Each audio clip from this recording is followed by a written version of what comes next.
Halo semua, salam sejahtera Malaysia. Selamat datang ke channel Fels Lifestyle. Tuan-tuan dan puan-puan yang amat dihormati sekalian, Menteri Besar Kedah Sanusi sekali lagi dengan satu kejutan. Setelah nama Menteri Besar Kedah yang menjadi viral baru-baru ini berkaitan dengan ucapan beliau yang memperlekeh Sultan, dan ada juga mengatakan bahwa beliau ini telah menghina yang di Pertuan Agong. Nah, akhirnya saudara-saudara, Sanusi telah berhadapan dengan dua pertuduhan. Namun saudara-saudara, kita rakyat Malaysia menolak perkara yang menyentuh sensitiviti raja-raja di Malaysia. Tuan-tuan dan puan, akhirnya satu lagi pendedahan. Ini adalah berkaitan dengan dua isu, yaitu yang pertama adalah REE dan yang kedua adalah peruntukan Sistem Maklumat Rekod Jalan Raya Malaysia MARRIS sebanyak RM 1.6 bilion untuk tujuan lain, di mana dalam sebuah artikel dari BH Online, menurut Menteri Besar Kedah Sanusi kepada Saifuddin, wajib saman, tak boleh biak dah. Sanusi kepada Saifuddin. Menteri Besar Kedah Datuk Seri Muhammad Sanusi memberitahu pihaknya sudah menghantar notis tuntutan kepada Menteri Dalam Negeri Datuk Seri Saifuddin Nasution Ismail kerana didakwa memfitnahnya berhubung dua isu berasingan. Beliau berkata, surat tuntutan itu berkaitan dakwaan Saifuddin bahawa beliau, yaitu Menteri Besar Kedah Sanusi, mencuri unsur nadir bumi REE yang memang hangat dikatakan di media pada hari ini. Mencuri unsur nadir bumi REE di Kedah dan menuduhnya menggunakan peruntukan Sistem Maklumat Rekod Jalan Raya Malaysia sebanyak RM 1.6 bilion untuk tujuan lain. Nah, saudara-saudara, kalau Sanusi mahu melawan perkara ini, kita berfikir, kenapa Datuk Seri Saifuddin Nasution membuat kenyataan ini?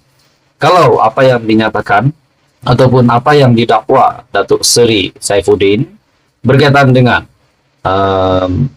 Sanusi yang mencuri unsur nadir bumi REE di Kedah dan juga menuduh Menteri Besar Kedah menggunakan peruntukan RM 1.6 bilion untuk tujuan lain, yaitu peruntukan Sistem Maklumat Rekod. Kalau didapati bersalah, habislah Sanusi. Nah, itu persoalannya. Tapi pada akhirnya Sanusi kita dapat lihat melalui artikel ini yang berniat mahu menyaman Datuk Seri Saifuddin. Di dalam artikel ini, peguam saya sudah email surat tuntutan itu malam ini. Esok kita akan sampaikan notis tuntutan itu secara tangan kepada Saifuddin. Artikel ini pada 21 Julai. Kalau dia tak terjawab dalam tempo diberikan, kita akan mulakan proses saman. Wajib dah saman, tak boleh biak dah, katanya ketika berucap pada himpunan munajat perdana malam tadi. Ahad lalu, media melaporkan Muhammad Sanusi mencabar akan mengambil tindakan undang-undang terhadap Seri Saifuddin berhubung isu dana MARIS dan REE.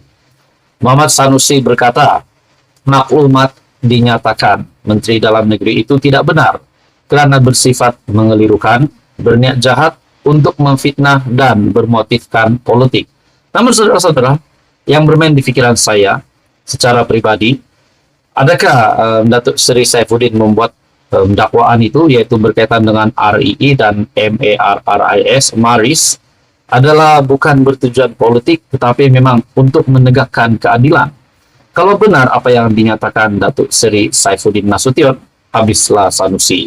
Adakah dengan ini Sanusi akan mendapat hukuman yang berganda-ganda selain daripada pertuduhan di bawah akta hasutan dengan ucapan yang memperlekeh Sultan dan menghina yang di Pertuan Agong?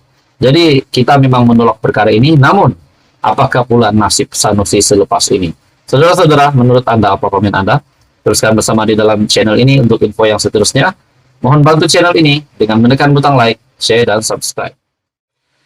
Halo semua, salam sejahtera Malaysia. Selamat datang ke channel Pels Lifestyle.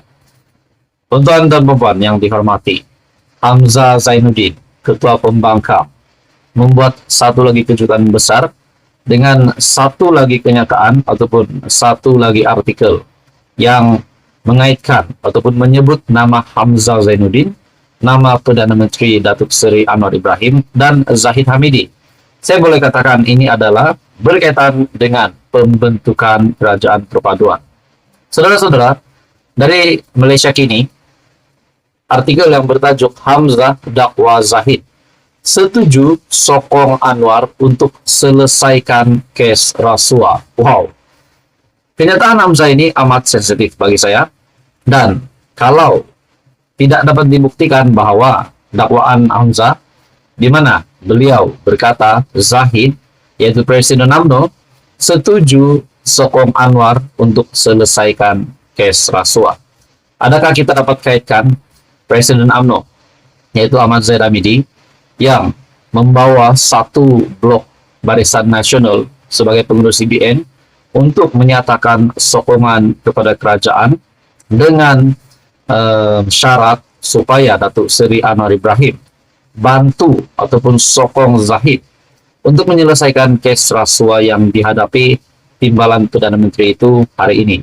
Nah, kalau dapat dibuktikan, itu satu kredit untuk Hamzah. Tapi kalau tidak dapat dibuktikan bahwa apa yang dinyatakan Hamzah bahwa Zahid menyokong Anwar adalah untuk supaya Anwar membantu Zahid untuk clear nama, untuk membersihkan nama Zahid Hamidi dari berbagai rasuah ataupun kes rasuah yang dihadapi. Kalau ini tidak benar, adakah Zahid Hamidi ataupun Datuk Seri Anwar Ibrahim ataupun kerajaan perpaduan akan menyaman Hamzah Zainuddin ataupun Datuk Seri Anwar Ibrahim sendiri akan menyaman Hamzah kalau didapati apa yang didakwa Hamzah ini tidak benar?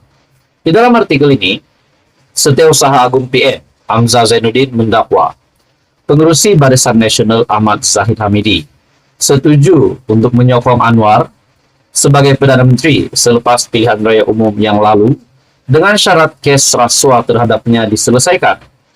Hamzah yang juga Ketua Pembangkang mendakwa tawaran sama diberikan kepadanya selepas PRN Sabah pada 2020.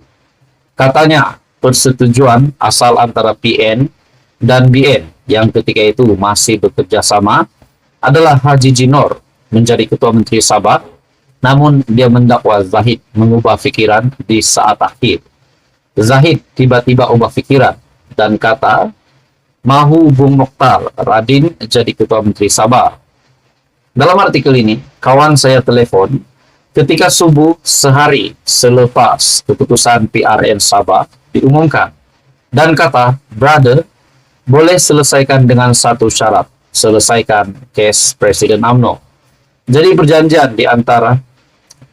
diadakan antara Anwar dan Zahid selepas PRU 15 karena Zahid mahu kes dia diselesaikan. Dakwa Hamzah dalam satu program di Syik Kedah untuk menunjukkan sokongan kepada Menteri Besar sementara Muhammad Sanusi yang dihadapkan dengan dua tuduhan menghasut.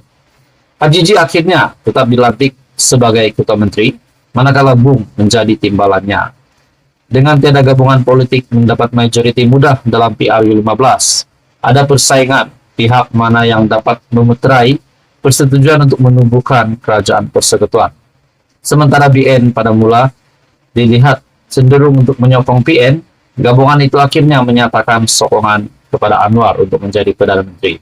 Hakikatnya hari ini timbalan Perdana Menteri adalah Zahid Hamidi, Perdana Menteri adalah Datuk Seri Anwar Ibrahim. Namun kalau benar apa yang dinyatakan Hamzah, Hamzah kena buktikan.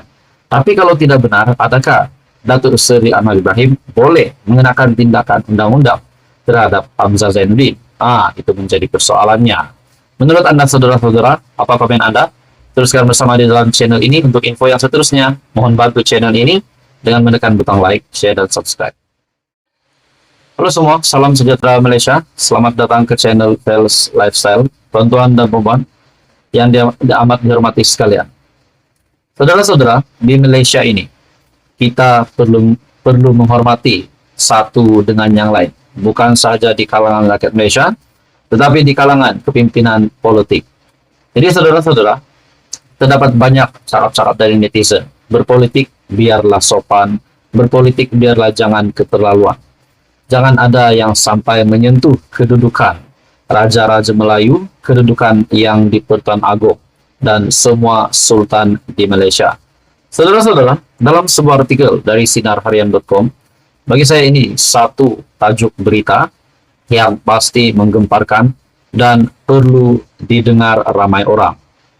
Teguran Raja-Raja Melayu perlu dijunjung.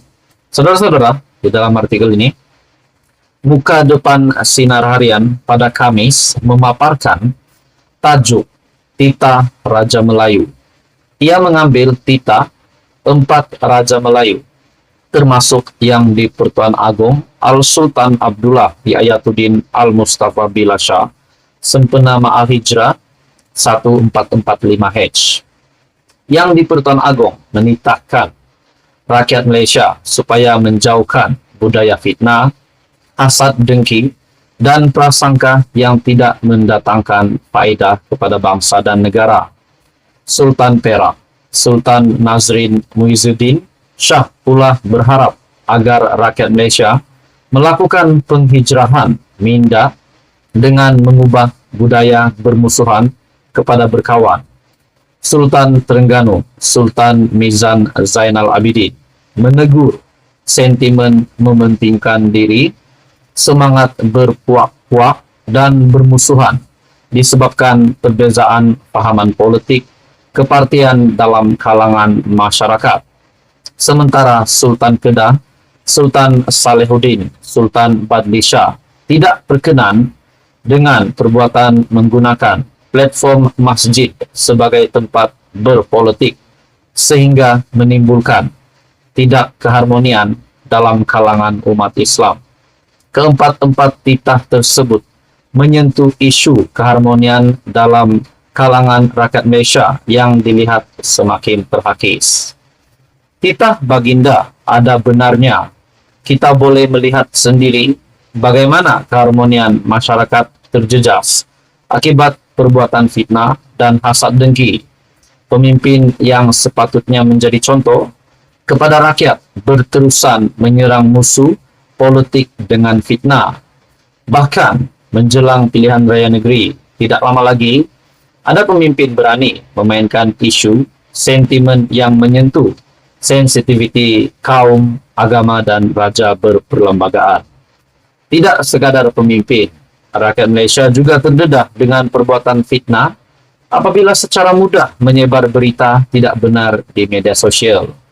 Jelas sekali budaya negatif itu semakin menular dalam kalangan rakyat Malaysia. Amalan negatif itu tidak memberi faedah kepada negara, sedangkan sepatutnya kita perlu berpadu tenaga membangunkan semula ekonomi negara selepas pulih daripada pandemik COVID-19. Justru titah Raja-Raja Melayu tersebut tidak seharusnya dipandang ringan. Sudah tiba masanya pemimpin dan rakyat Malaysia berhijrah mencari jalan untuk berdamai. Hayati titah Raja-Raja Melayu itu kerana Baginda merupakan pelindung kepada rakyat dan sudah tentu mahukan negara di bawah naungannya terus hidup dalam harmoni. Artikel daripada sinarharian.com, teguran Raja-Raja Melayu perlu dijunjung.